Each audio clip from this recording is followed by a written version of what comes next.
The magical land of Lordran has some fantastic levels. It also has some poopy levels. But everybody talks about them. Who's gonna talk about the lands between? Me, that's who. So fill up that Estus flask, pop a humanity, cause I'm taking you on a tour of the top 10 glorified hallways of Dark Souls. For the purposes of this video, a glorified hallway is going to be something that is less than a level, but more than just a hub or a room. Every once in a while, somebody actually asks me where I get my information from, and I figured that this would be a good opportunity to go ahead and clue everybody in. Check this out.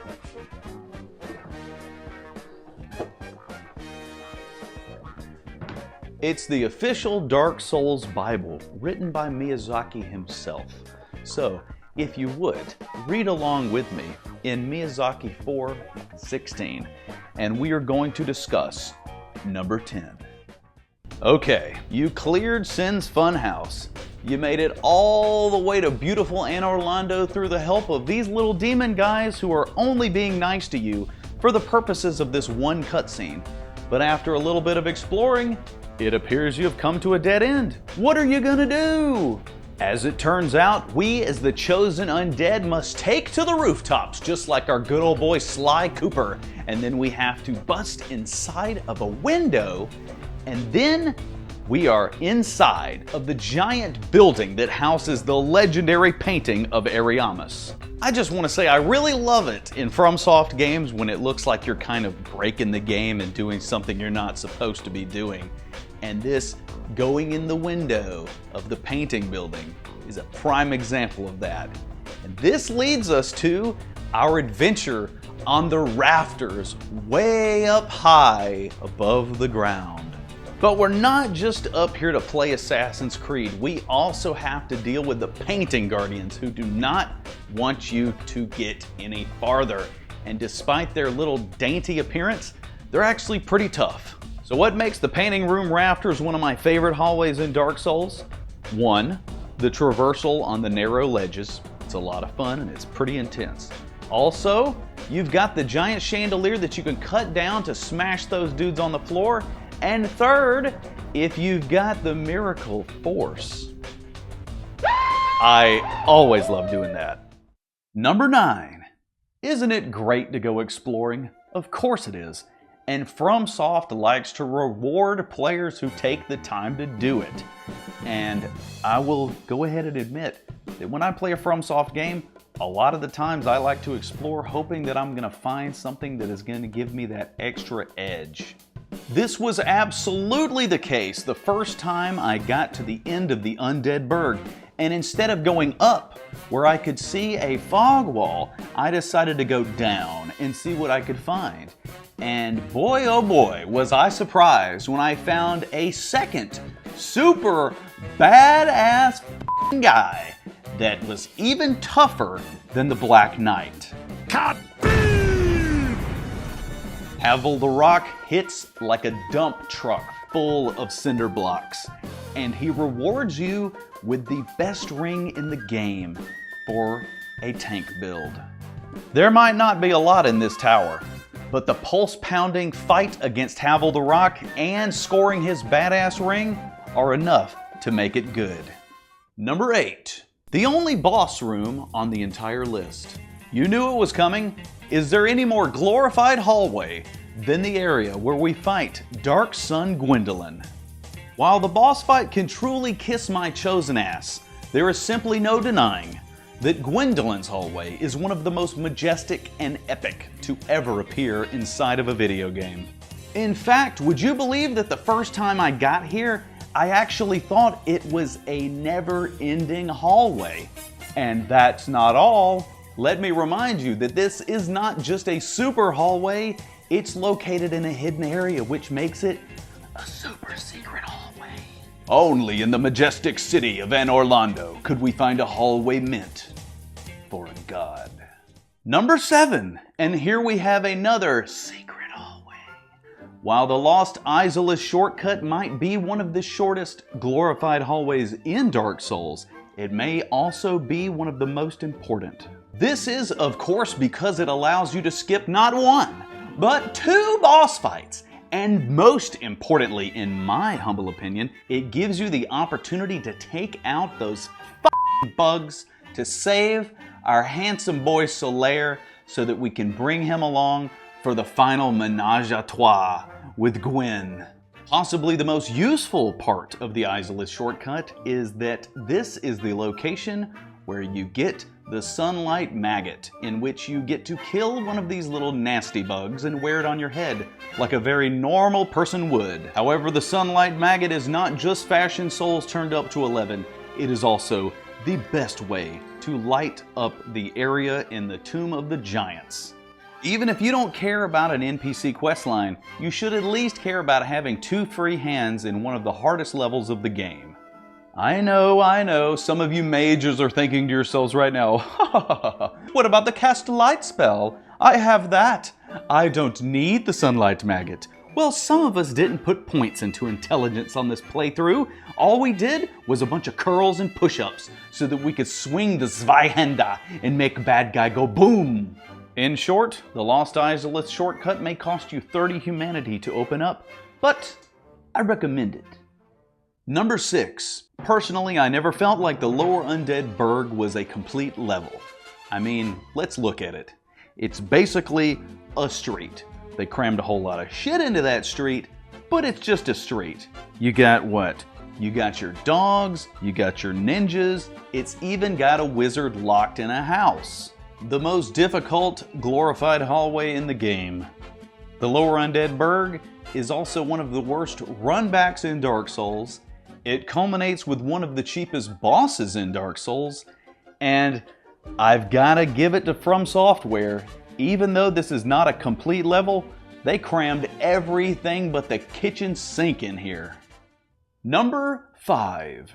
A hidden doorway within the Swamp of Blighttown leads you to the platforming section of Dark Souls, the Great Hollow.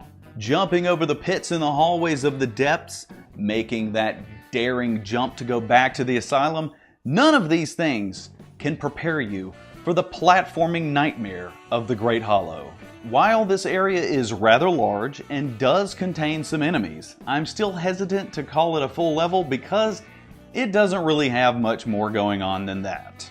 The second most difficult glorified hallway in all of Dark Souls, Gravity, will be your main adversary here. But you also have to deal with more basilisks and those mushroom people who are just adorable.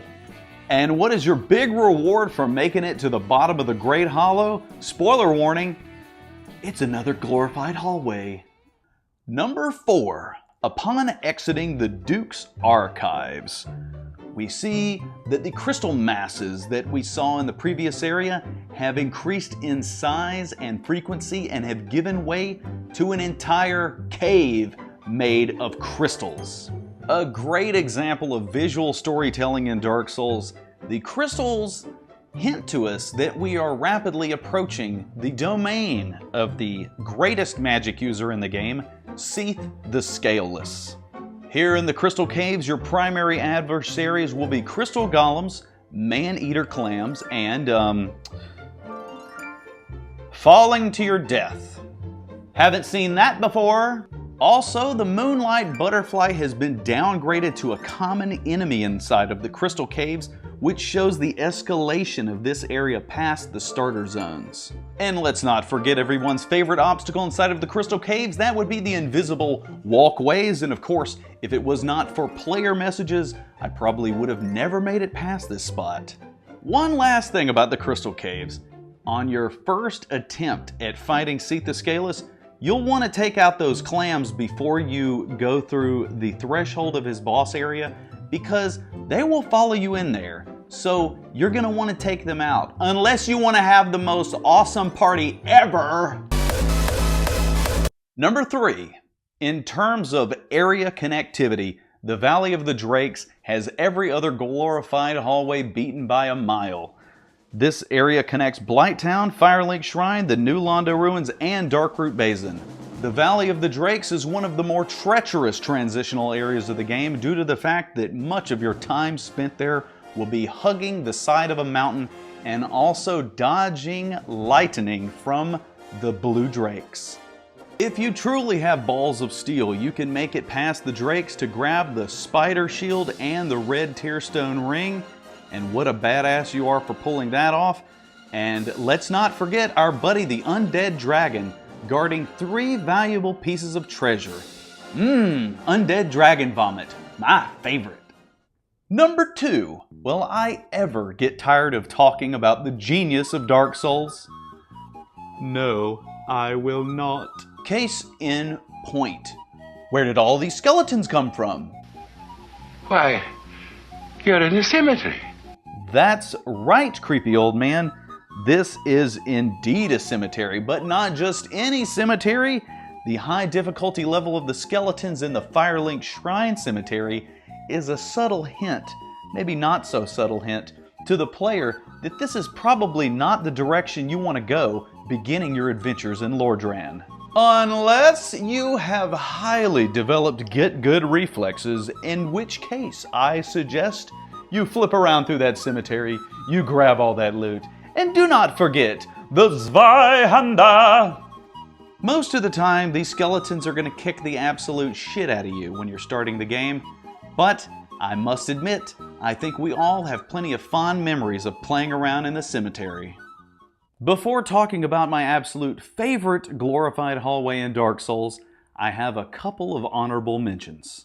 If you manage to get past the ultimate cheese of the Capra Demon, no relation to Frank Capra as far as I know, you still have one final obstacle, and that is the pack of ninjas waiting for you in the back alley trying to assassinate you before you can make it to the door to enter the depths. One really exciting thing about the back alley here is the fact that it gives you a path back up to the Undead Berg sewer, and it gives you one of those cave emergence moments where you wake up and realize, oh, I'm back at Firelink already. Not to mention, this also gives you access to that undead lady merchant who sells you purging stones and poison stuff. Hallelujah! Next, after defeating one of the most aggravating bosses in the game, the Moonlight Butterfly, we get to take a stroll up another tower. This time, we are rewarded with the Divine Ember, which lets us craft blessed weapons.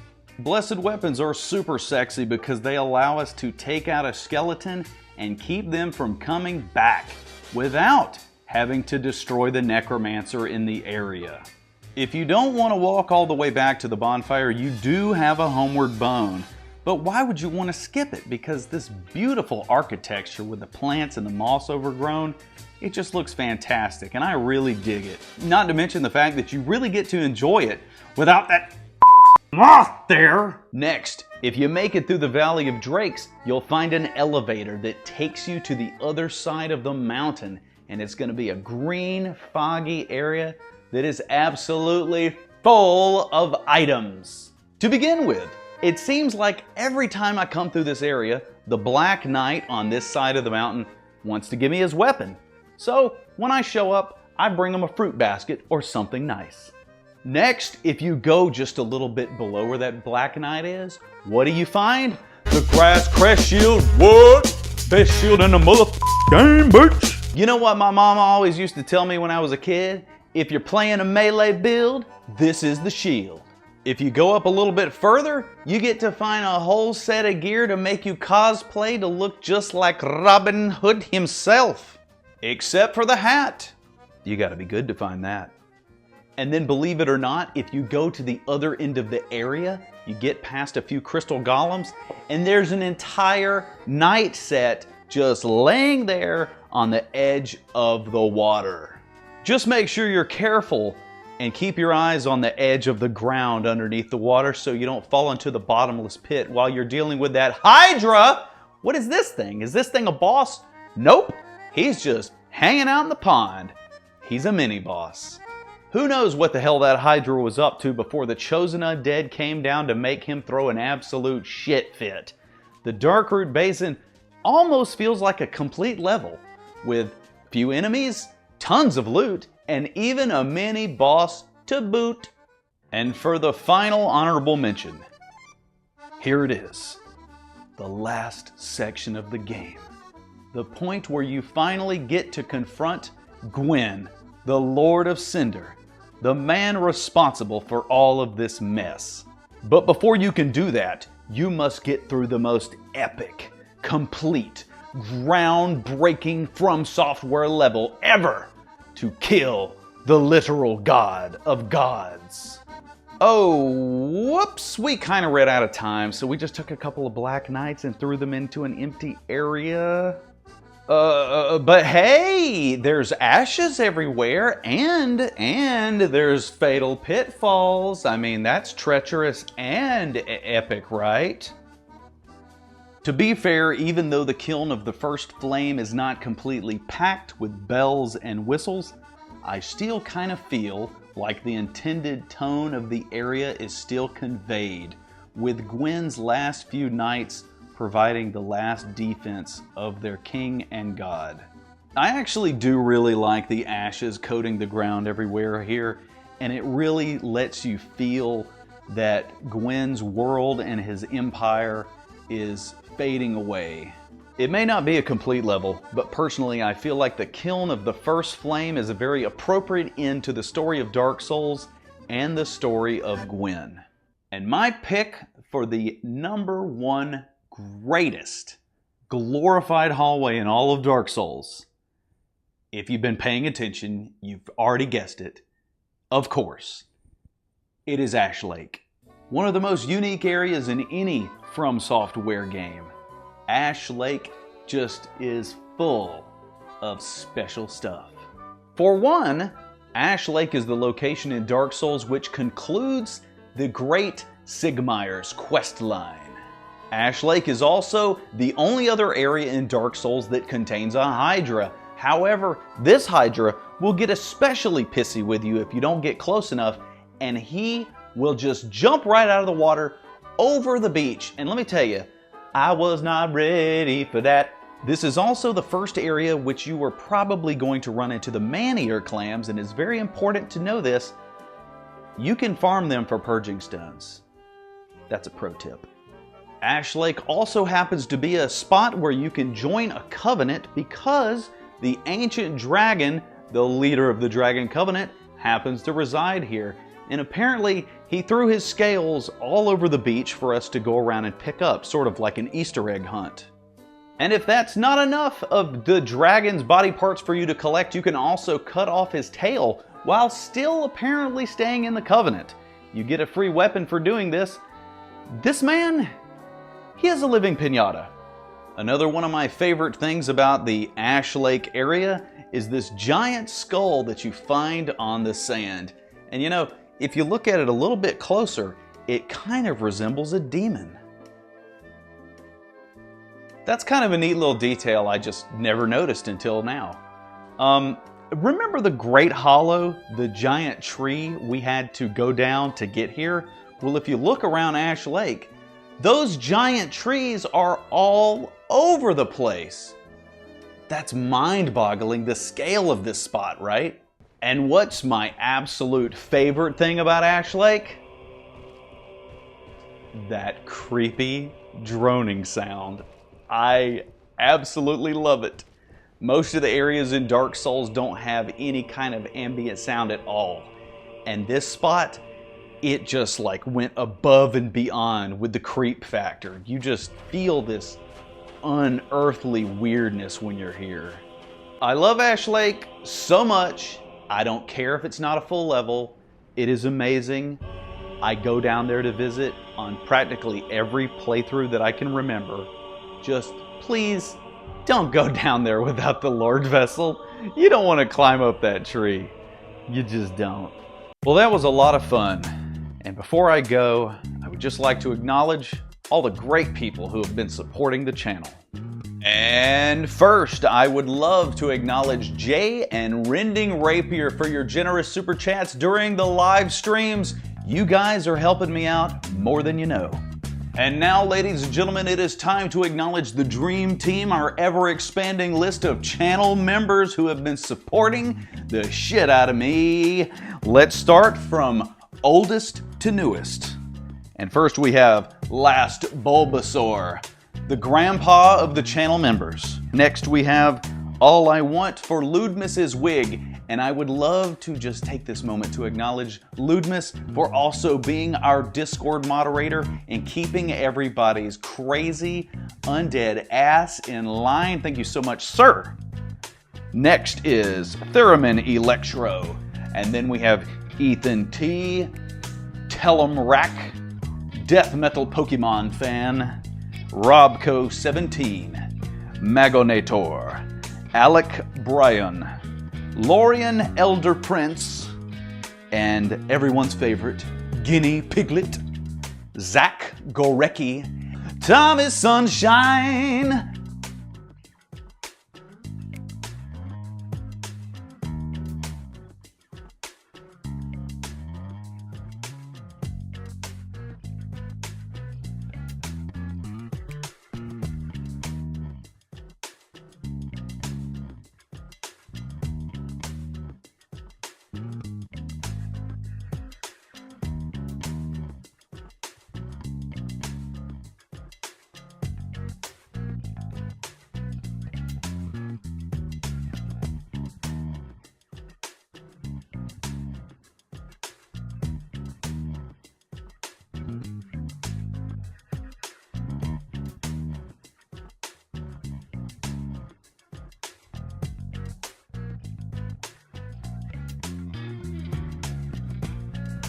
But that is actually not all.